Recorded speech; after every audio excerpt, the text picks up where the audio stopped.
In 1939, members of the Squalus' crew they came from 29 states. So the crew is from all over the place. This is Lieutenant Oliver F. Naquin, Captain, Commanding Officer of the Squalus. Annapolis grad, class of 1925. Early on the morning of May 23rd, Naquin is bringing the Squalus on a test dive. This is just a cutaway. This is basically this is your standard fleet class submarine World War II design. Torpedo tubes aft and forward. The control room is located below, the radio room, engine room, crew's mess. If you wanted a fleet submarine in 1939, this is what you're going to get. It's going to cost you about $5.5 million, but it's basically a standard model. He has to bring her on a dive because even though she has been commissioned, she hasn't joined the fleet yet. So May 1939, he's bringing her on a high-speed dive, which is to go from the surface at a speed of 16 knots to torpedo depth, which would be periscope depth, which would be 50 feet down in 60 seconds. The last time she did this, she missed it by 5 seconds. So Naquin really, you gotta hit this test. You gotta qualify. So everybody's ready for it. On board are also 3 civilians, 2 of whom one is an electrician, the other is monitoring the plumbing fixtures, if you will, and the 3rd civilian is the technical superintendent of the Navy Yard, Harold Preble.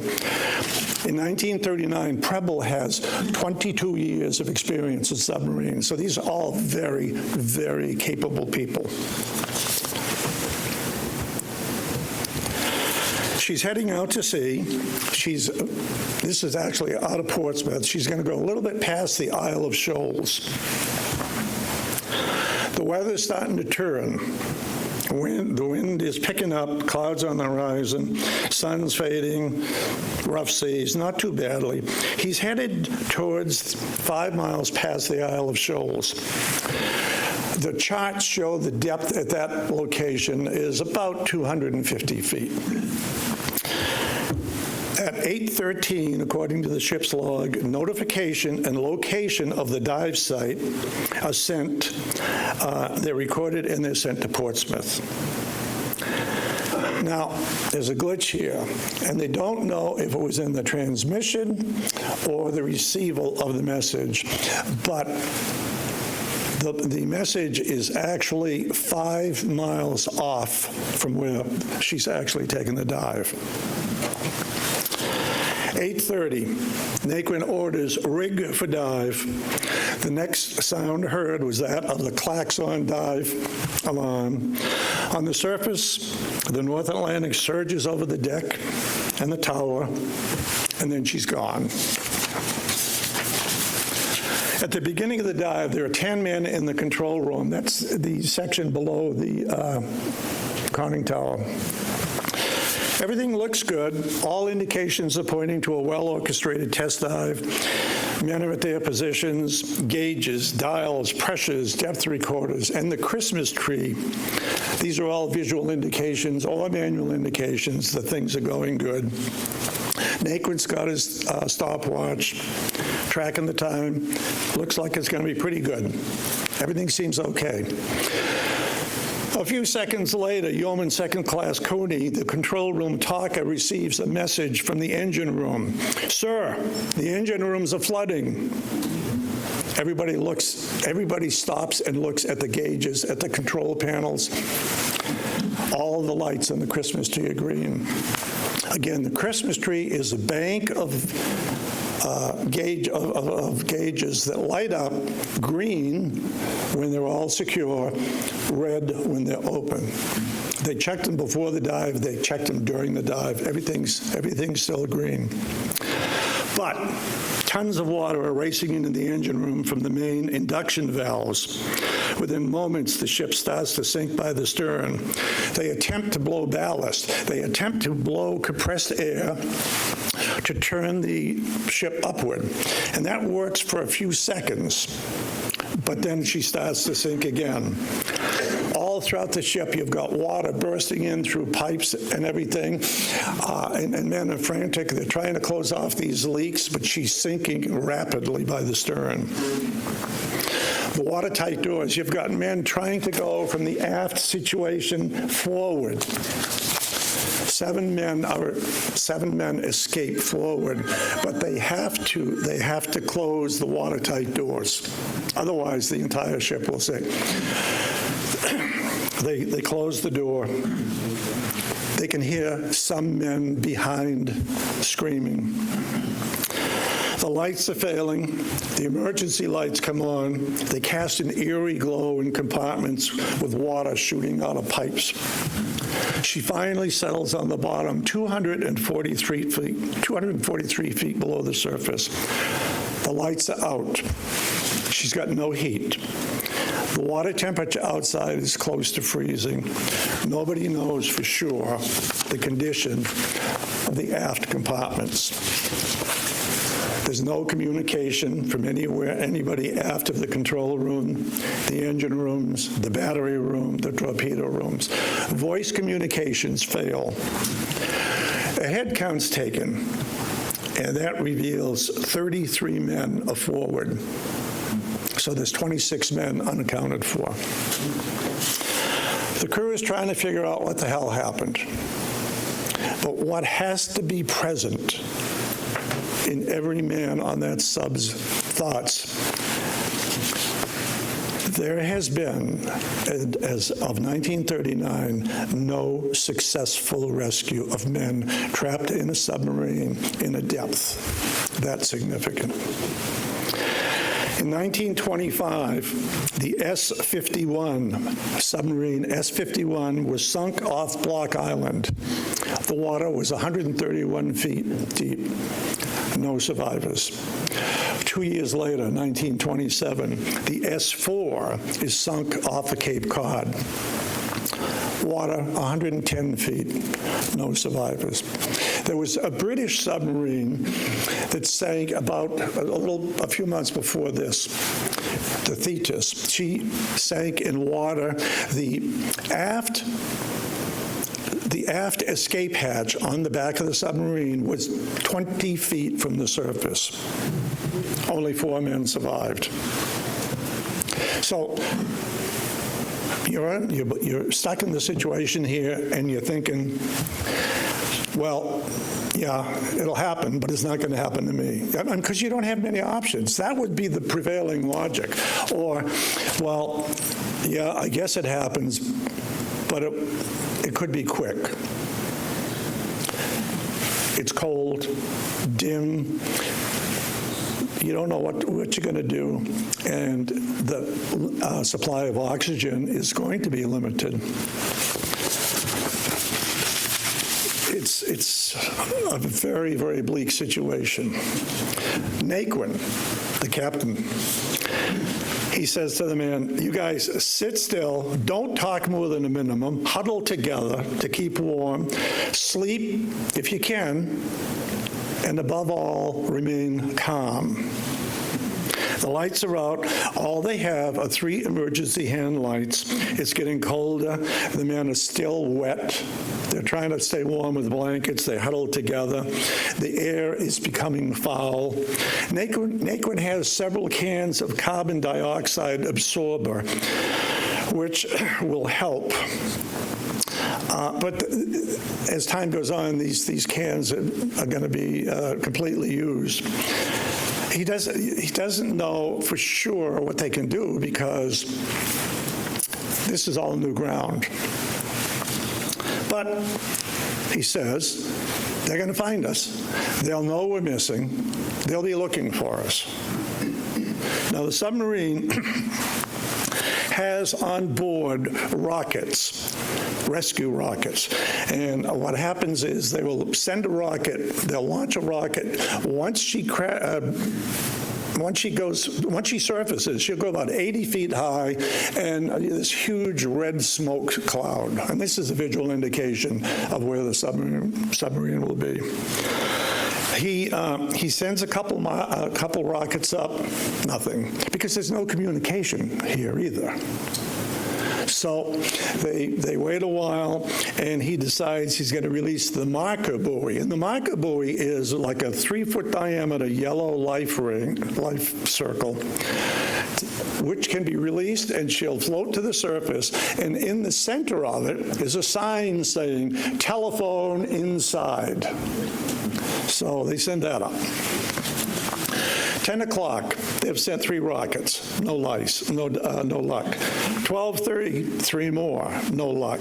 Naquin is telling the men, he's constantly trying to keep them calm. He tells them, there's nothing we can do.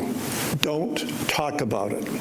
Done is done. There's nothing we can do about it here. They will find us. On the surface, the Sculpin is surfacing in this area. The Sculpin is a carbon copy of the Squalus. Her number is 191, Sculpin's 192. They are identical.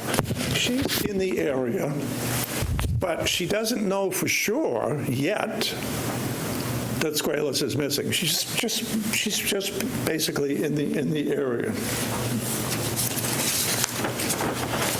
Suddenly, she sees a rocket, and she heads toward that area, because you can see it from 500-600 yards anyway. You can see the smoke, and so she gets closer to where a rocket went off, and she sees the rescue buoy, and they call up to her, and they tie to the buoy, and they pick up the phone. So they are ready, and the officer on the Sculpin basically goes, "Hello, Squalus, this is Sculpin. What's your trouble?" The men on the Squalus hear this, but just then a wave comes up and it rips the cord from the Sculpin, so they've lost it. But the men on the Squalus heard this. Well, part of the problem is they know she's down there, but they don't know exactly where. So, on the surface, Admiral Cole is the guy in charge of the entire Portsmouth operation. Routine day, checking on this, checking on that. Squalus, yeah, she's going to make a routine test dive. Once completed, she'll transmit a message with the results of the dive.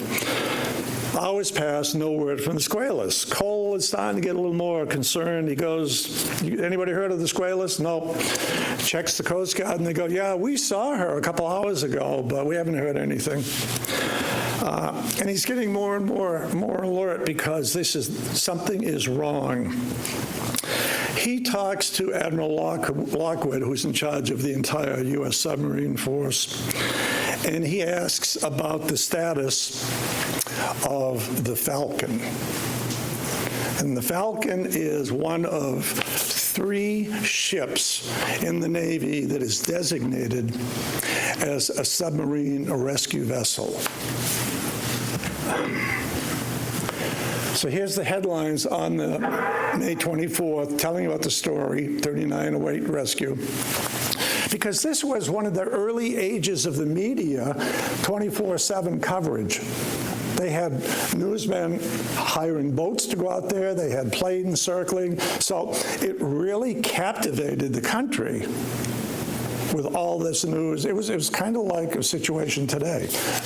Highly reported on and documented on. So Cole says, where's the Falcon? And it turns out the Falcon is in New London. The other rescue ship was in the West Coast, and one was in the Pacific. She's an ex-minesweeper. She is specifically trained to rescue men from trapped submariners. She's got everything you need. She has a rescue chamber, a recompression chamber, compressed air lines, electric cables, telephone lines, and countless other items needed to assist in rescue. Equally important is she carries a contingent of the most experienced divers in the Navy and their equipment. That's the good news. The bad news is she is tiny. She's slow. She has minimal speed. She has minimal space for all of this equipment she needs. And, you know, she can't maintain her station because she's like a floating cork. So she is a mixed blessing. Well, send her up here. Get her. Have the Falcon. So the Falcon gets, they contact the Falcon in New London and said, get up here. Cole is still wondering what else he can do, and he says, okay, get Mumsen. Get Mumsen up here right away. Mumsen is Swede Mumsen, Annapolis, class of 1920. First 2 years, he's on a battleship. Then he transfers to submarines. Munson loves the world below the surface. He is absolutely dedicated to submarines. He's going to spend his entire career working and developing theories on how men can successfully dive at this depth and at this depth and at this depth, and how they can function with certain pressure, with different formulations of helium and oxygen and nitrogen. The guy lives and breathes submarines. He's also a guy with a rather strong personality, and he tends to rub people the wrong way, particularly people in a higher rank. And sometimes he has to pay the price for it. But he doesn't care. That is his dedication. That's his focus. Now, on the day the Squalus is at the bottom, Mumsen's in the Washington Navy Yard. He's supervising a test dive by his divers in a compression tank, and they're using a new combination of helium and oxygen. He gets the call from Portsmouth, and he takes 2 of his senior divers, and they get on a plane. This is the opportunity the guy's been waiting for. It's going to give him a chance to put into effect his theories, his ideas, his inventions that he's been working on for the past 14 years. On the flight, he has time to think about other situations like this, and where basically you would hear the men tapping on the side of the hull, but there was nothing you could do. And it would take 2 days sometimes for the men to die. Well, this is his chance. Here he is, imposing guy, tall guy, very, very capable, extremely focused. Here he is again. This is the Mumsen lung. Basically, the Mumsen lung was an invention that you would wear if you were in a submarine, and it would allow you to adjust the ratio of oxygen and nitrogen and helium and everything as you ascended gradually from this depth to the surface. Revolutionary concept hadn't been really utilized. It had been proven to work in tests, in controlled situations, but there wasn't a lot of mileage behind it. But every man on the sub was trained in the use of the Mumsen lung. So they did have it, but it wasn't a guarantee that, particularly at 243 feet, you could make it to the top.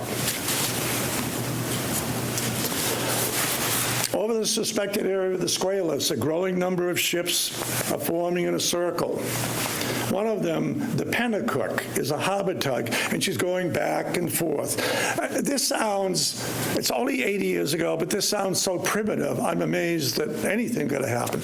They have a grappling line, and they're just going back and forth. They know she's somewhere here, and they're just dragging these lines, rope with a grappling hook. She's going back and forth.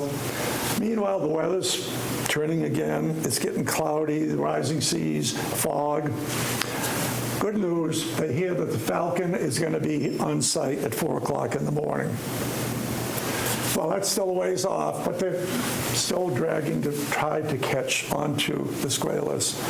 And at 7:30, they establish a communication line because the grappling hook catches the railing of the Squalus. 243 down, going back and forth, and lo and behold, she hooks on. So they now have the exact location. 1, 2, Falcon's on the way. 3, Mumson's coming. So there's things to look forward to. But the guys on the submarine, it's getting colder. The air is becoming more foul. The clock is ticking. The Squalus is able to communicate by banging out in Morse code letters that they can hear on the pentacook and on the surface. But it's exhausting. They have to, each letter has to be pounded 3 times, and it's just the man of fatigue. They don't have the strength. A message does get through to the Sculpin. Cold. Condition is satisfactory, but cold. So that's the message from the Squalus. 7:30, Mumson arrives. He reports to Admiral Cole. Cole puts Mumson in charge of all rescue operations. They talk, and even though every man on the Squalus was trained in the use of the Mumson line, Mumson says, you know what, this is really, we shouldn't do this just yet. Let's look and let's find out more, and let's wait till the Falcon gets here, and maybe the rescue chamber is going to work. All right. Falcon arrives at 4, but it takes her until 9:45, 5¾ hours later, before she's actually secure. Because what you have to do, you have to have, if the Squalus is here and the Falcon's here, she's so small that you need 5 different lines anchoring her so that she can't drift off. They finally get that secured. On board the Falcon, Mumson insists, before you do anything, we're going to lower divers down there to verify that things will be okay if we do, in fact, lower the rescue chamber. Here's the Falcon. Not terribly streamlined. Here's the rescue chamber. The rescue chamber has actually got 2 major segments. The top half will be where 2 men who operate the chamber will lower her down to the submarine. How it will work is it will be lowered to the submarine and positioned over the escape hatch and then secured, and the pressure would be adjusted so that the men can go from the sub into the rescue chamber with no adverse effect. Well, before you use it, you have to make sure that if she does land on the hatch, there's no cable, there's no impediment on the surface of the hatch that would cause you not to have a good seal. So they have to send a diver down there. Mumson picks Chief Bosun Martin Sabitsky. He's an experienced diver. He's been with Mumson for many, many years. He's going to be the guy to get down with the first dive, the reconnaissance, if you will. There's another picture of the Belle. Here they are. They're lowering a man, a diver, to come down. Got some other pictures of it.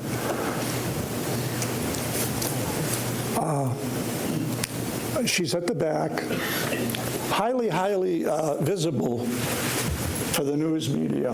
Here's the Sculpin. Here, they're lower. This is what the Belle looks like when she's being lowered. Here's the diver. This is Sabitsky. He's going to go down there. He's going to be equipped with the most secure diving equipment you can have for a depth of that size. Helmet, weight belt, air hoses. All his gear is going to weigh over 200 pounds. Now, because of the immense pressure down at a depth of 200, 250 feet, the diver faces mental challenges, losing focus, losing sense, he gets confused, memory loss, even giddiness, because the pressure down there has a real adverse effect on how you function. So they need to constantly be in communication with somebody up top who can monitor them and also to keep them focused. They constantly have reminders. This is what you have to do. This cable must be adjusted. This knot must be tightened. Instructions from the top to the divers.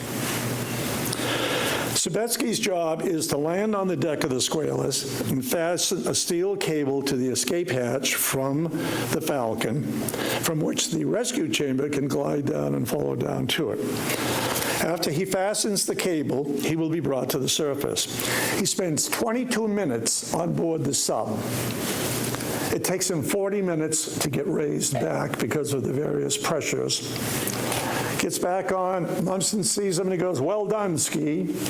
These guys, there's commissioned officers, enlisted men, but there is a strong bond amongst these divers and him. So the rescue chamber is now ready to be lowered. Here's Sabetsky, tough guy. You see that little sling there is what they do is the diver will be standing on that. There's the Munson lung. The diver will be standing on that, and they lower him in, and he basically, once Sabetsky's done and he's fixed the cable line, then that's the route. So now they know how to get there. What is amazing is the grappling hook caught onto the railing of the submarine less than 10 feet from the escape hatch. Now, this is a 310-foot long boat, so, it was just, some things were pretty lucky. So the rescue chamber is ready to go down. 2 men are going to operate it. Munson's worried about how many men you can fit, how many men you can bring up at one time. They get down there, they make the connections, they're ready to bring men from the Squalus into the rescue chamber. Who do you think gets to go into the rescue chamber first? The civilian. The civilian goes in first, and then 6 other men. All of the men going in, one of them has to be a commissioned officer, because Naquin says, listen, when you get topside and when you get to the Navy base, you're going to have to deal with the press, and you're going to have to say, yeah, there are fatalities, because nobody knows the extent. And so he wants somebody who can handle this with efficiency. So they get the men into the rescue chamber, and they bring her up, and they unload her, and the men come out, and it works. They prepare a second trip, and Munson says you can only take 8. 2 men to operate it, but 8 men as passengers. And so he's saying, well, you got 33 people, and we can only make, nobody knows how many trips you can make, because the descent and the ascent, it's a cable, and you're using buoyancy and upward pull and upward release. It's extremely complicated. First trip, 7 men go up. Second trip, they unload them, and it's only supposed to be 8 men coming out of it. The 2 men operators will stay on it. So they unload it, and they're sending it down, and one of the officers on the Falcon goes, wait, something's not right here. Because he goes 8, 9, 10, whatever. Anyway, it turns out there are 9 men. 9 men made it. So that means that he only has to make 2 more trips of 8 each. So third trip, successful. The fourth trip, the last man to enter is Captain, the plant. Yeah, anyway, the last man. Now, they're on their way up, and it's the cable, one of the power cables gets caught. They have to back down. It's a problem. They now have to send a diver down. He has to repair the cable. They're on their way up again, and there are problems in the way she's rising. And it turns out that the main cable holding them is starting to fray. And they said it's the thickness of a shoestring. Now, if this cable severs, all bets are off. She just falls to the bottom, and that's it. They stop, they send a diver down, and he puts a splice on it, and they get back, and they are rescued. I mean, the divers, they're just, the heroism, you know, countless trips. Here's a picture of her on the bottom. It's a diagram. What the Navy says now is, okay, all of the men forward are rescued, but you got to check to make sure there's nobody still alive in the back. And Mumson says, that's a very, very dangerous thing. And they want to send the rescue chamber down there. And before they can do that, they have to make sure the hatch is accessible. So they send another diver down. And each one of these trips is a life-threatening procedure. They acquiesce, they send a diver down, they send the bell down, they open the aft hatch, and they see it's completely flooded. So you know that there are no survivors. So the Navy says, okay, let's raise her because we got to figure out what happened.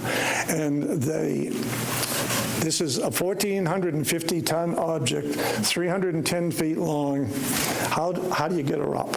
Well, what the plan was, they would have these pontoons, and they would lower them, and they would run cables underneath, and gradually they would raise her, and they would do it in 3 phases. The first step would be they'll raise her like 80 feet, and then they will tow her a while, and then until the depth, diminished. The second step would be another 100 feet, and then the third step. So it's a three-step process. It was very, very time-consuming. They finally raise her. Here's a picture of her bow. She's just broaching the surface. Here's the bell, another picture of the bell.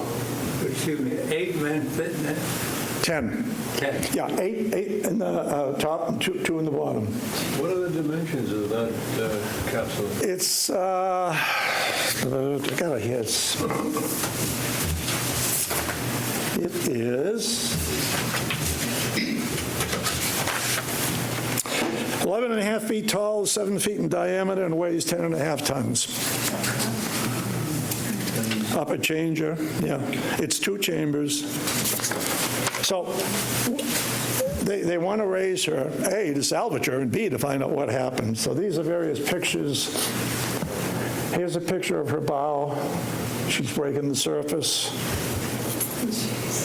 I mean, she shot up like a torpedo when they finally got her up from the bottom. These are the pontoons. Here's a picture of her, 192. Again, is one of the pontoons. The pontoons were 30 feet long, right there.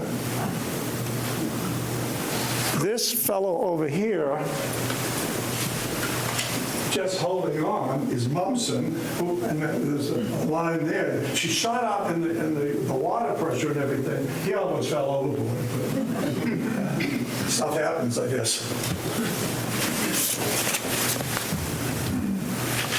She's being towed. Those are the pontoons. Here she is in dry dock. This is the forward compartment. This is the forward torpedo room. And that's just one other picture of her being raised. So here she is at the Navy Yard. Another picture of her. Now, nobody in their right mind in the Navy is going to sign up to serve on a ship that's been sunk once. So you have to give her a new name. And Roosevelt thought Sailfish would be a good name for her. So she is refurbished and recommissioned as the USS Sailfish. And here's a picture of her. She's now the Sailfish. Her commanding officer in 1941, Lieutenant Commander Mumma, Frederick Mumma, M-U-M-M-A, he was adamant that if any man said, if any man on board the ship mentioned Squalus, he'd be severely disciplined. He never wanted to hear anything about the Squalus. Naquin was in the Pacific and wanted to go on board his old ship. They would not allow him on board. Mama had a short-lived career, but the fact is she, he cut the ties with the past. So the war comes along, and the Sailfish is in the Pacific. This is the Sculpin. She's in the Pacific. This is the Sculpin's commanding officer in 1943. He's showing up a flag showing 3 Japanese ships sunk, and these other stars are patrols. Here's a picture of the Sculpin. She's at the Navy Yard in 1943. And it doesn't show that well, but what the Navy would do is anytime your ship was going to be refitted or repaired, or there were going to be any changes to it, they would indicate what the change was. For example, number 1, 3-inch anti-aircraft gun moved forward, and they would circle number 1, and they were, so you could see what the adjustments were. She's ready. She's been refitted. She's been updated with better communications, somewhat better anti-aircraft capabilities. So the 2 ships are in the Pacific. Sailfish is out of Java and out of Australia. Sculpin is out of the Pacific. They're having somewhat successful careers. The Sculpin is near the Japanese island of Truk, a major Japanese base. And she is part of an American wolf pack of submarines that is, their mission is to basically trail Japanese convoys and damage as many Japanese ships as they can. It's December, rough weather. Sculpin is trailing she spots a Japanese convoy, but the weather is horrendous. She has to go below. She comes up several hours later, and she's trailing the convoy. And what happened was the convoy's forward, Sculpin's trailing them, but there was a Japanese destroyer that intentionally was trailing 4 or 5 miles behind the convoy exactly for this. And they basically attack the Sculpin. They damage her with depth charges. On board the Sculpin is an officer with top secret plans of how American submarines are going to operate in wolfpack mentality. And he also has the invasion plans for some major campaigns. He does not want to be captured because he's afraid that the Japanese will torture him. Well, Sculpin is damaged to the point where she has to surface. He engages in a minor gun battle. sinks, number of men are killed. 41 men from the Sculpin go into the water, and they're picked up by the Japanese. They're taken ashore to truck. They're kept, they're interrogated, they're grilled for whatever information they can get. They are then put on board 2 Japanese ships who will take them to the homeland, where they will work in the copper mines as prisoners of war. This is one of them. It's a Japanese carrier called the Chuyo, and she has 21 survivors from the Sculpin on board her. And she's sailing along, and she passes the path of the sailfish. And the sailfish will torpedo her. And of the 21, there are other prisoners on board, but of the 21 Sculpin survivors, only 1 man will survive. He's picked up again, and he does spend the rest of the war as a prisoner.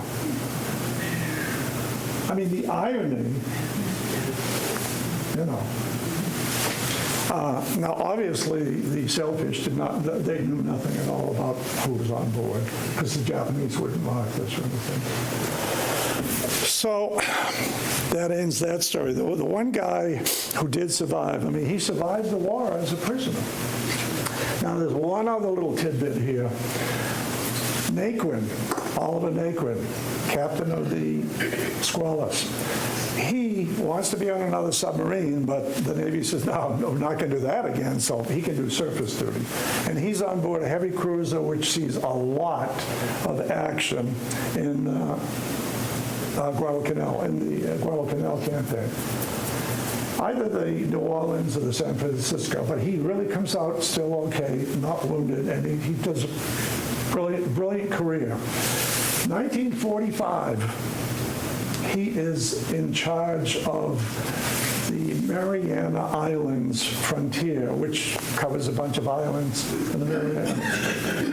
One of his departments is the routing office, so that if a ship goes through the Marianas, they go to him to find out what's the best route, when do we leave, da-da-da-da-da. He goes to the routing, the Indianapolis has just dropped off the atomic bomb in Tinian. She now goes from the island of Tinian to Guam to get future orders. The future orders say, you bring your ship to the Philippines. Captain of the Indianapolis is at the routing office, and he goes, well, what's going on in the, things hot out here? What's going on? The answer, nah, nothing to worry about. The war is just about over. The Japanese are just about done. Really, nothing to worry about. And the captain goes, well, can I at least have an escort? And they go, nah, you don't need one, plus we haven't got any. And he says, well, okay. Well, he takes the Indianapolis, and the Indianapolis is torpedoed July 30th, sinks, 900 men go into the water, 300 are picked up 5 days later, just a total cluster.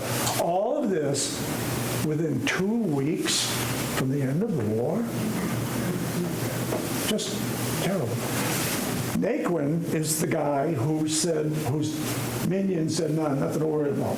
So in the court-martial, again, he's grilled, and they say, you told him there was no danger. And he says, yeah, there really wasn't any.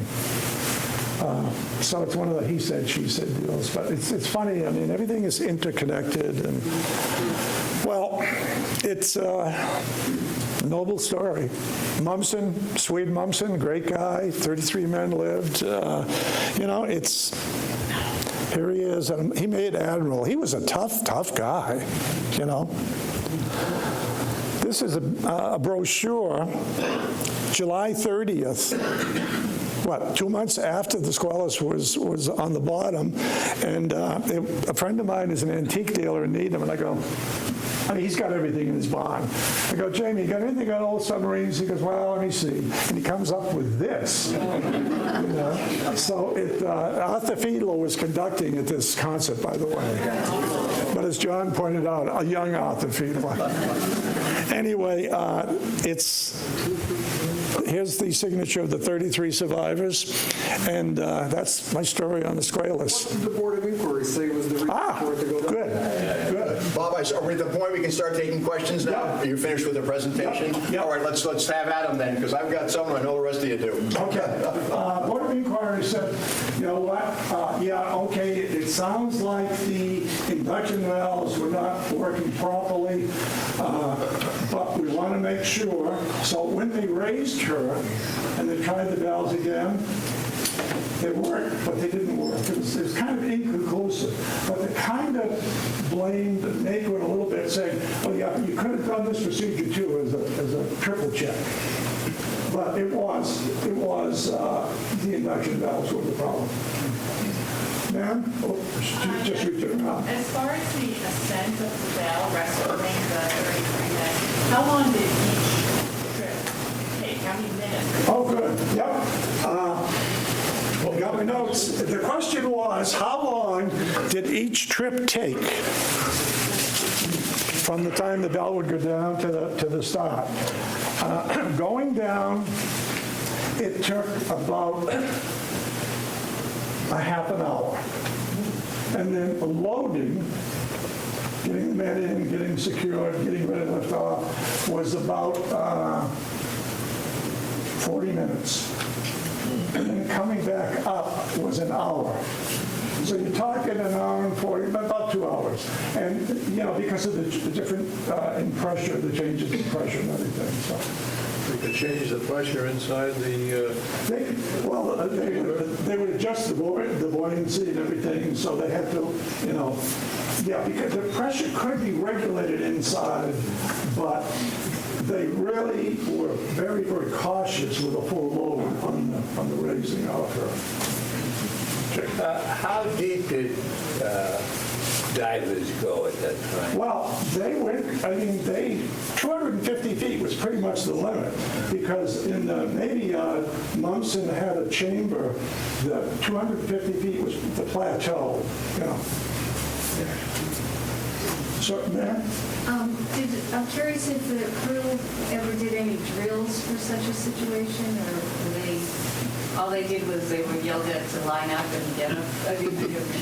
Well, they were, every crew member, the question was, were the crew members trained to how to evacuate or how to do this safely?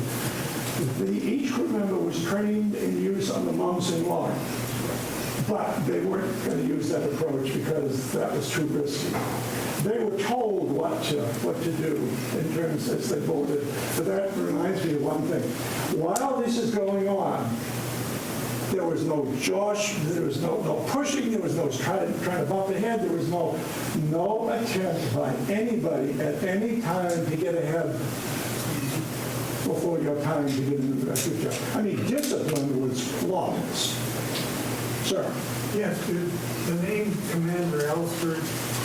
Ellsberg, yeah. Commander Ellsberg, he was, I know of him because he was involved in an attempted rescue of the S4 submarine in 25 or 27. And he was pretty prominent in this field. But in the Squalus incident, he wasn't really involved too much to the best of my knowledge from the research I've got. But he had a lot to do with North Africa, I think, raising ships there. Yeah, he was Quite something, the whole process was. particularly the use of the pontoons and how they would raise it, yeah. Just one last. Sure. What happened to the sailfish? She finished the war successfully. She got a presidential unit citation. She sank 10 ships, 49,000 pounds. She was a Did lucky. they just demolish her eventually, or did they? Yeah, well, I'm sure she was obsolete. Her conning tower was taken off, and it's in Portsmouth at the Navy Yard. There's a memorial. Sir? Yeah, the divers that went down, were they on regular compressed air? Did they have helium, on there? I've done some diving myself, and I'm kind of surprised that they didn't get. You didn't mention that they were, narked or getting the bends at that kind of depth. So There were, okay, the question question was, what were the divers on regular air, compressed air? Couple of answers. One, there were 640 dives on this from start to finish between the time of the first dive and the last. They did not lose a man, which was testimony to the discipline and the training. They had compressed air lines from the top.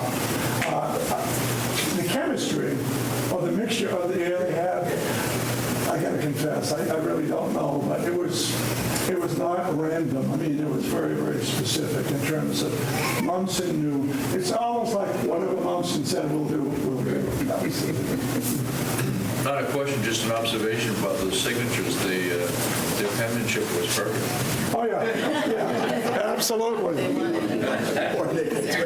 have a question. This was, of course, the first successful rescue. Are you familiar with any subsequent rescues of sunken submarines that used similar techniques or used any techniques? Because all I can ever think of is the Kursk, the Russian sub that went down around 2002, and for various reasons they failed to rescue anyone. But were there subsequent rescues after 1939? You know, if there were, I don't know of any that really stands out. One of the things is that you got into greater depths. And, you had the Thresher, you had the Scorpion. Those subs were down so far, there was nothing to rescue. The hull would implode. John, I don't know of any specific successful. I don't either, except for the Kursk, where the Russians refused any outside assistance and let everybody die. But that's the only one that leaped to mind, and I just wondered if you knew of any others. What I do know is very soon after this rescue, a number of navies in the world decided, we'll get these bells, and they ordered them. I mean, this was a huge shot in the arm for learning how divers function under pressure, for how to rescue them, et cetera, et cetera. So. I just help. I'm ex-submariner and an engineer. And in the late 60s, they developed, matter of fact, part of it was right down the Great Prolapse in Cambridge, the DSRV, the Deep Submersive Rescue Vehicle. And there was one in the East Coast, one on the West Coast. And the problem about the Russian submarine was that they refused, because British had a DSRV. We had two of them, and the Russians just refused any help to get them out. But even 30 years later, that was still the mode, is you lock onto the hatch, and you can only bring up so many people at a time. It's not that big. That was it. Yep. No, thanks very much. Did anybody, some people died during that rescue, right? Did everybody survive? Well, the only people who died were the people who were lost when she sank on the bottom. Nobody during the rescue died. And how many people? 33. 33 died, or 30 No, 33 were rescued, 26 died. And they found... Did they recover all the bodies? Of the 26 who were lost, they recovered 25 bodies. One body that they never recovered, and they speculate that guy was just he was... I can't understand about it. They think he just got sucked out of the hatch. Sir? Yeah. There was a movie made about that time called Submarine D1, starring Hannah Ryan and George Frank, which was directed and edited. It was relevant to this by the fact that it was all about the use of diving bells. Was that movie made as a result of this particular incident, or was that earlier? I don't know. The name of the movie again? Submarine D1. Yeah, Hannah Ryan and George Frank. Yeah, I didn't come across it. I don't know. What did you say?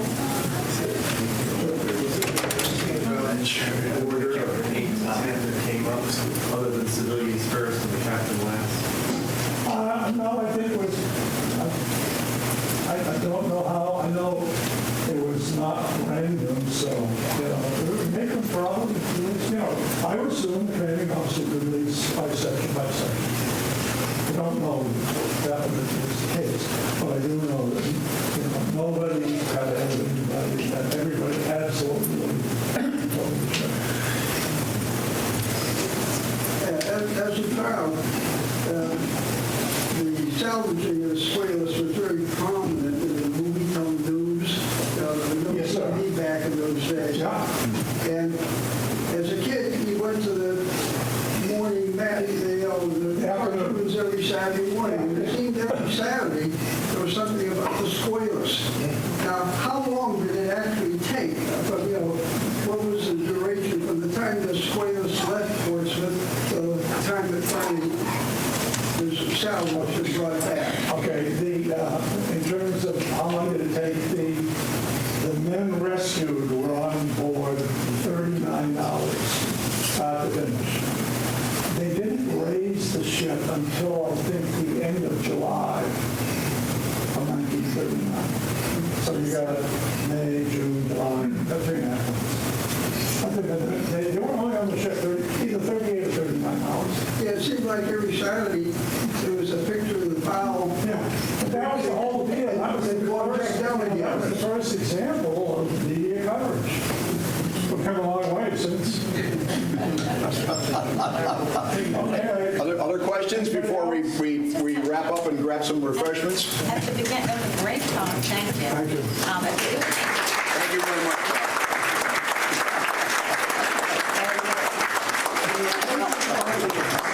I got to say, as a former anti-submarine warfare officer, you gave me a new perspective. Thank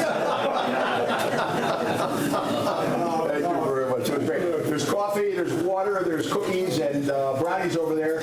Please join us. And I know, Bob, you'll talk about this until the cows come home, right?